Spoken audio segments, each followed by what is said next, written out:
Well, welcome back, everybody. Hopefully your Monday is going great so far. Back to the Paladins Console League we go, but over to North America this time around, and we've had a day of close matchups standings-wise, but not so much close matchups results-wise, notably Flashpoint going down 3-0 to start that one off, Vroom Vroom over Bust Down 3-1, and now we got a matchup Onslaught versus Hydra that proves to be very, very fun. Joining me on the desk, though, of course, for game number 3, or set number 3 of our day, Nick Pretty Hair Keo. Excited for a good matchup here? Yeah, absolutely, man. PS4 NA is definitely a fun one to watch because unlike some of the other regions, I think this has remained to be one of the more competitive regions. I think a lot of teams flop to this region to avoid Elevate in the Xbox region, and for good reason. Hype unit now. Yeah, notably. That's right, hype unit. A lot of times those guys just dominate. Most of the time these players will have, both consoles, so they can just kind of pick the path of least resistance. We only take the top team out of each region console combination, so I don't really harp too much on people that do the path of least resistance sort of thing. They're playing the system, just how it's designed, so it is what it is. Well, you look at the standings, this is a 1 versus 2 matchup. The second of the day, as our first matchup was also a 1 versus 2 between Flashpoint and Aaron Monner. 5-0-13, so if we're doing some quick math, they've only dropped 2 maps Onslaught have up to this point, and 1 loss for Hydra coming at the hands of Onslaught the last time these two teams played. So, I mean, traditionally, this is a very one-sided matchup. Soldier Bot, Ghost, Calamity, I mean, the Onslaught roster filled with names that you'd recognize, and a team that you probably don't expect to falter very much in this matchup. No, definitely not, especially with the gyro god Ralkion himself. That's true. I'm looking for a couple more Eevee players out there. Yeah. If you're gonna be, the gyro god, you gotta bring out some of these more high sensitivity characters. This guy does a lot of Leon, does it very well to boot. So we'll have to see if anybody wants to bring that out. That could be a potential power pick for people that are willing to pick it up and willing to practice it.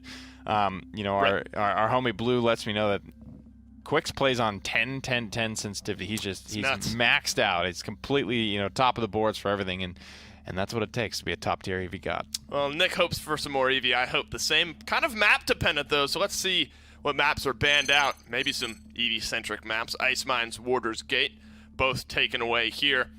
Maps that Eevee could be played on. Stonekeep, Jaguar Falls as well, so a map Eevee was played on, and then Jaguar Falls to round that one out. So the Eevee pool, at least 1 less here in this case. Yeah, that's the beauty of that character, though. You get good enough at it, you can play it essentially everywhere. That's true. And, she can bring you some really great value, especially here on console where not a lot of people are not only able to play it, so you can pick it last if you want to. But it's not something people are very used to playing against. And traditionally, it's assumed to be a very natural predator to things that are strong on console, which is those backliners that have a low mobility and high DPS that they're used to just facing this way. I'm going to face my 270 degrees in front of me, and I'm not going to turn for anything.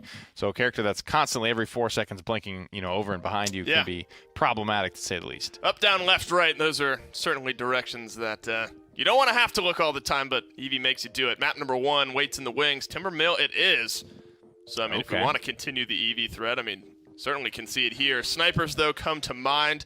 Saw some Kinessa earlier on today, of course, paired with the Genos and the Dayra. That makes for some one-shots across the board here. So I maybe predict some sniper competitiveness. Wow, I'm all over the place on this map. No damage amp, though. Both those are gone. Nope, they're going to both take a seat for sure, and now the conversation starts to revolve a little bit more around those snipers, because if nobody's going to play the Eevee, then they become a lot more valuable. That's the only reason we don't really see them picked up first. You almost take all of the predators of those snipers, at least in PC drafts, and then you start to look at them. Did we get the better shake of this? Do we have a better flank setup? Do they have anything to press on us with? And contrary to what we've seen today, front lines being the highest priority on the map, we typically see them as the only low priority. Right. We've actually seen a pretty good variety of We're in the upside down today, man. Atlas going unpicked, unbanned in one of our games. Terminus comes out. Doesn't look all that great. Still on the board here is the Terminus. Not sure if they'll opt for it on Timber Mill. Grover, though, going back home to Timber Mill. Yeah. Does Grover want to go to Timber Mill? I don't think he does. I guess Grover doesn't want to be on Pretty Timber traumatic Mill. place for a tree, I think he's sad about it, but he's going to play here regardless for Onslaught. Victor Vivian looking like the locks for Hydra. At least for now, leaning away from the snipers. Get themselves some good range, though. Burst mode Victor. Certainly nothing to be scoffed at range damage-wise. Yeah, man, this is kind of like power mid-rangers, though. These aren't quite what you want to go the complete distance of Timber Mill.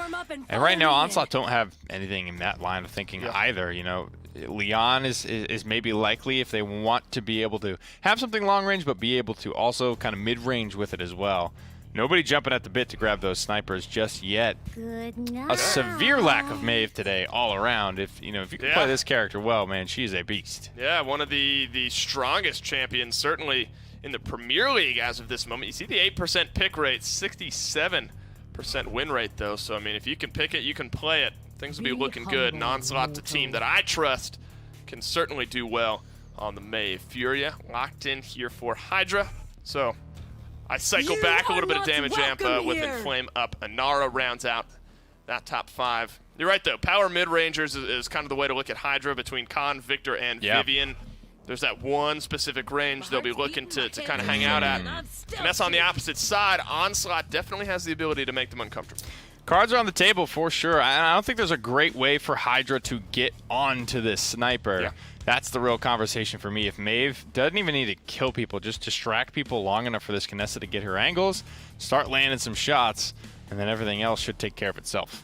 Well, the game plan is laid out here for Onslaught. Timber Mill awaits in the wings, and so do your casters.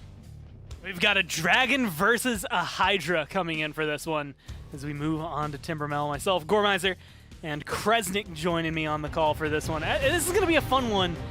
And I think you had a fun fact specifically about Onslaught kind of prepared coming in for today. And we'll have to see if they can kind of keep up their level of prestige right now as they have in the console league. Yeah, that 16-minute pace they set last week, even though it wasn't on stream, that's going to be hard to keep up with. I mean, if any team in this region could do it, it would obviously be the team that just did it, but this is a closer team to them. You know, this is Hydra, a little bit closer in the rankings than the 1 versus 4 matchup that they managed to set that record in last week. Yeah, that's, I think, the strength of it. Onslaught, very notably, a good team. And as we come here, also the sniper of the bunch, I think, is going to be interesting. Maeve, probably one of the most prominent flanks that we've had in the meta right now, going to be coming up and around. And, I mean, already, I didn't even get to say anything about the damage. Khan was just half health by the time they got there. And so already the aggression kind of paying off here, even though there's not a big amount of pressure on the objective. Hydra does get the first kill, though. They managed to get Ayanishi and push them away. And it's really about how well Hydra can play this middle ground.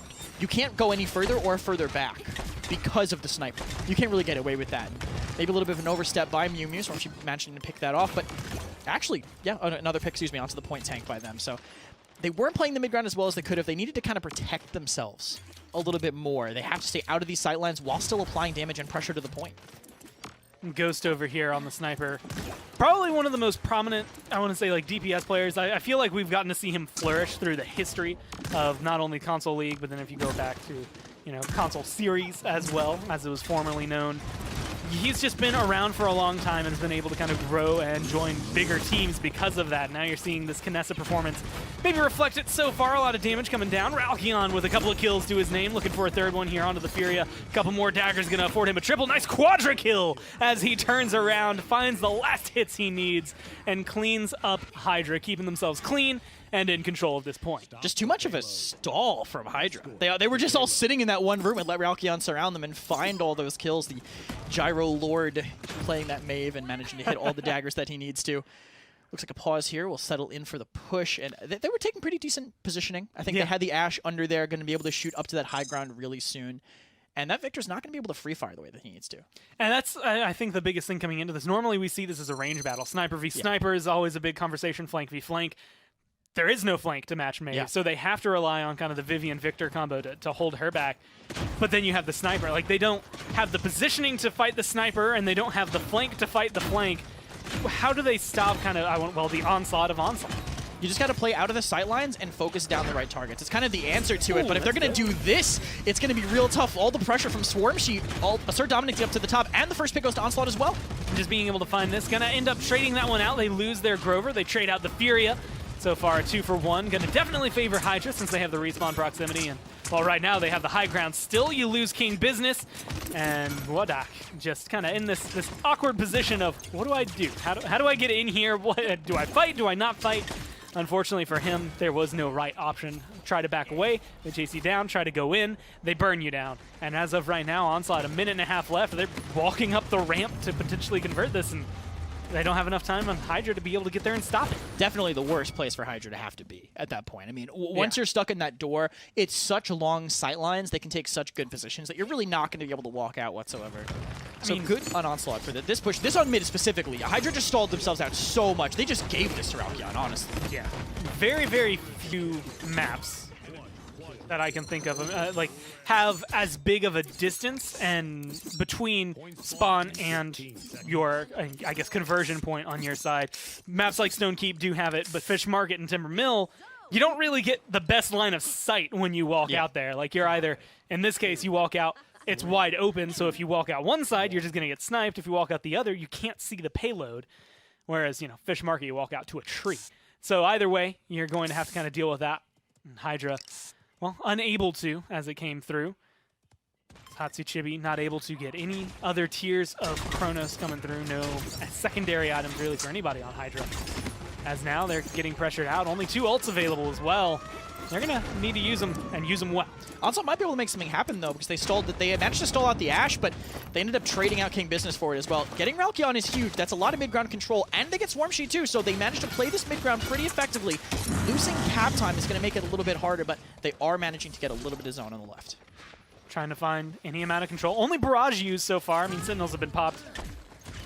You can ignore those for a little bit. They're just going to hang out, as far as we're concerned. Overpower, Seismic Crash available, and both of those very good at turning that 78 into 100 unless something happens, which is going to be a couple of good headshots coming down, ring and true, and it puts Tyler incredibly low, 200 health. He's going to get melted down. Ralkion kind of tag teaming with his DPS duo in the Canessa to make sure that happens. And now there's a lot more pressure onto this Khan to perform. You get rid of Swarm Sheet, but you need something else. You need to start picking up more kills. And Khan can't cross the distances the way that Swarm Sheet can, so he's going to be stuck there just trying to find people who kind of feed into him. As this is going on, Onslaught's learning. Ralkion playing a lot more defensive, not really committing. They have the cap. He doesn't need to. Force them into Ghost sightline to make it happen. And he uses the Midnight here. Maybe they want to pressure them, but I think they just want to make it confusing for the point touch. I mean, you don't know where he went. He disappeared, just kind of slipped through. Now in a perfect position to change where he goes. Does fall down to the side. Barrage gets dropped onto the point. I'm knocking around the Inara. 99. Overtime's going to be going down. A beautiful stun just to stop it. Tyler going to get killed off of the back end as well. And now it's going to be 1 con, 1 kill as this 99 looks to turn into 100. Hatsu should be doing anything and everything to try and get to the objective. But there's just too much damage, too much pressure. And Onslaught, even though it was well fought early on from Hydra, still take the point. Yeah, and the Barrack is letting them get cap time even when Moadak is up top free firing. This reminds me of one of the, I think it was the Nip Envy game where Rock Monkey and Victor was able to solo zone the point. Not really so much into the Barrack. It's so early that he doesn't have the items he needs to burn through those shields. Barrack can still get a lot of cap time and hit all the shots. You know, he's still putting pressure onto the Victor, and no other point tank can really do that. Ghost getting dangerously low, backing up top, but it's still slow. It's still a stalemate here. They're just going back and forth, but they have to be a lot more careful of these Canessa sidelines if they want to hold this score. And this is where it gets very difficult. Do you peek from these crates, in which case you're going to be taking either a headshot or a 1200 body shot here from Ghost, or do you sit there and you wait for Ralkion to kind of deliver the damage to you in a different case? Either way, you're going to be good. A good overpower to get rid of Ghost is going to alleviate some of that pressure, but it's not where the pressure needs to be. Payload moving incredibly close. 1:30 left on the clock, and it's sitting at the bottom of the ramp right now. Finally, some retaliation from Hydra is going to give them some breathing room, and it feels like really the first time this game, except for maybe the beginning of this round around the mid-fight, where they have that room to just relax,